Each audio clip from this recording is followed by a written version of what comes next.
AI's got to come in here too. In every conversation I ever do with anybody nowadays, which is just fine. So it's growing rapidly, and data centers may not be able to handle all of the the load, keeping up with the demand on that. So how sustainable is this infrastructure? This the way older infrastructure, and so how is it going to affect AI's development? Where do you see all that going? Yeah, there's an interesting quote I heard where AWS plans to spend, I think, in excess of like 100 billion in infrastructure investment just this year, which is Wow. just is enormous figure if you think about it. Like, how much money is that, right? And still, that same AWS stated that they won't be able to keep up with demand despite this investment. And that, I think, shows the limitation of scalability that these centralized providers are in. Yeah. So maybe just to put this one level lower, right? What does it mean in terms of scalability limits, right? So you have geographical reach, of course.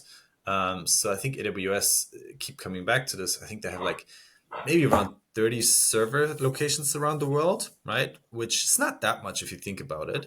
So actually, depending on the type of service you're using, latency at some point becomes an issue.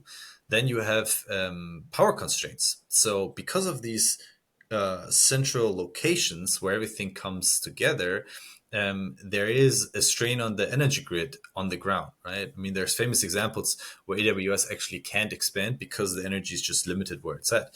And then maybe a last one that also touches upon that investment aspect, which is it's not really a level playing field, right? So coming back to your AI question, is you have to have these massive investments for this hardware in order to be able to compete with these, right? So unless you have these billion investment structures, it's kind of difficult and from the outset skewed towards decentralized providers, right? So in essence, I think decentralization shows that it actually slows innovation and it limits participation and locks out a broader development developer and research community. And that's where I think decentralized infrastructure could come in and better help scale.